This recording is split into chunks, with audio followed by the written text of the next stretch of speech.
Hello दोस्तों, मेरे channel फिल्मी स्टोरीज में आपका स्वागत है। 70 के दशक की हिंदी फिल्मों के उस भोले भाले बच्चे मास्टर राजू को आप भूल तो नहीं गए?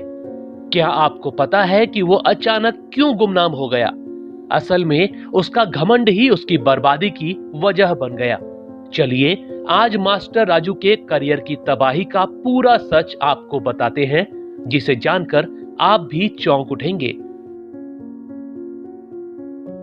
70 के दौर का हिंदी सिनेमा एक छोटा सा बच्चा अपनी भोली सूरत से लोगों के दिलों पर राज किया करता था। वो मास्टर राजू थे। 70 के दशक में उनका स्टारडम तो बड़े बड़े हीरो जैसा ही हुआ करता था। वैसे कम ही लोगों को पता होगा कि मास्टर राजू उनका असली नाम नहीं है। उनका नाम मास्टर राजू या राजू श्रेष्ठ ही नजर आता है, मगर असल में वो मुस्लिम परिवार से हैं और उनका असली नाम फहीम अजानी है। अब वो मास्टर राजू और राजू श्रेष्ठ कैसे बने, ये किस्सा भी आपको बताएंगे। पहले बताते हैं कि वो हिंदी सिनेमा में कैसे पहुंच गए। 15 अगस्त 1966 के दिन बंबई के डोगरी इलाके में जन्मे राजू के पिता यूसुफ एक चार्टर्ड अकाउंटेंट थे, वहीं मां अध्यापिका। मगर वो सिर्फ 5 साल में ही सिनेमा में पहुंच गए। उनके बॉलीवुड में पहुंचने का किस्सा बड़ा मजेदार है। 1971 की बात है।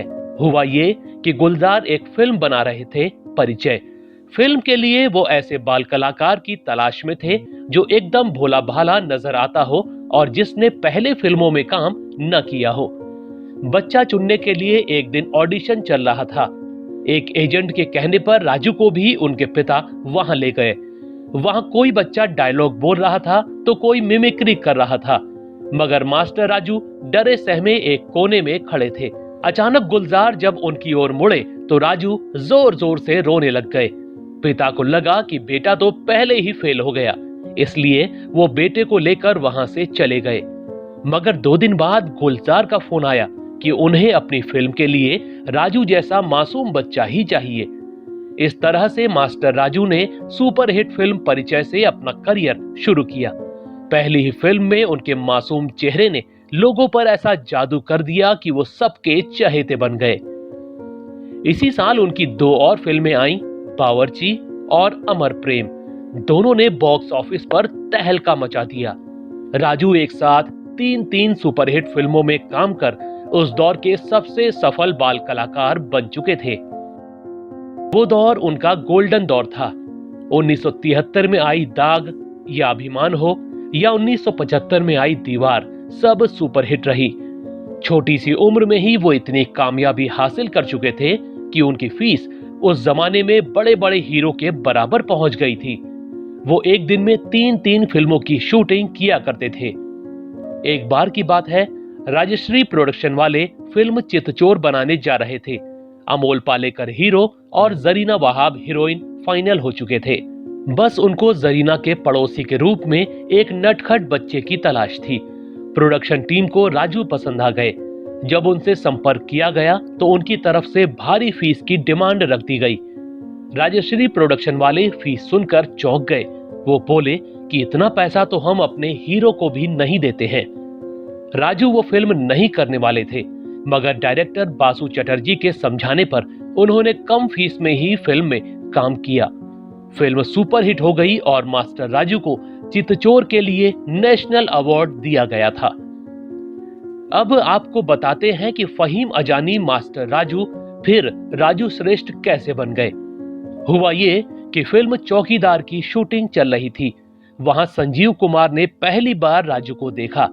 उस समय उनको लोग गुड्डू कहकर पुकारा करते थे। जब संजीव कुमार ने उनका नाम गुड्डू सुना तो पास बुलाया।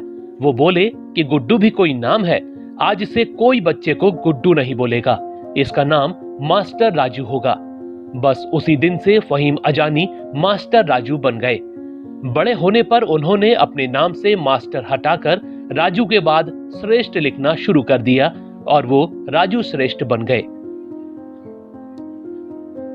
दोस्तों, 100 से ज्यादा फिल्मों में काम कर चुके मास्टर राजू के साथ ऐसा क्या हुआ कि उनका करियर तबाह हो गया? असल में उनका घमंड ही उनको ले डूबा। बड़े बड़े हीरो के साथ बचपन में काम कर चुके राजू भी वैसा ही स्टारडम चाहते थे। बड़े होने पर भी उनको कई अच्छे किरदार ऑफर हुए, कुछ तो लीड रोल भी थे, मगर मास्टर राजू सबको मना करते गए। बचपन के स्टारडम के घमंड में वो और बेहतर की तलाश करते रहे। बाद में लीड रोल भी नहीं मिले तो वो दिलचस्प कैरेक्टर रोल चाहने लगे, मगर उस दौर में चरित्र अभिनेताओं के रोल बहुत सीमित हो चुके थे और छोटे रोल के लिए वो साफ मना कर दिया करते थे। बड़े बजट की फिल्मों के इंतजार की वजह से उनको काम मिलना ही बंद हो गया। बस इसी घमंड ने उनके करियर को तबाह कर दिया। फिल्मों में दाल नहीं गली तो टीवी पर आ गए। यहाँ भी नारद मुनि के किरदार में थोड़ी प्रसिद्धि मिली तो उनको आगे भी इसी किरदार के ऑफर आने लगे, मगर उनको ये किरदार भी पसंद नहीं आया तो उन्होंने नारद बनने से भी इनकार कर दिया। इसी वजह से बाद में उनको काम मिलना ही बंद हो गया और बचपन का बाल सुपरस्टार जवानी में गुमनाम हो गया।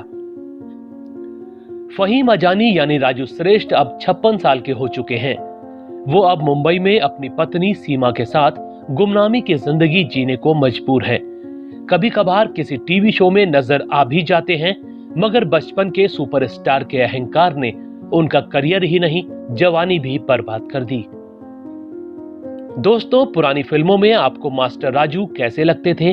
उनकी कोई फिल्म या किरदार आपको पसंद आया हो तो हमें कमेंट में जरूर बताइएगा। ऐसी ही और दिलचस्प स्टोरीज को जानने के लिए आप मेरे चैनल फिल्मी स्टोरीज को सब्सक्राइब भी कर सकते हैं। बस बेल आइकन दबाना मत भूलिएगा।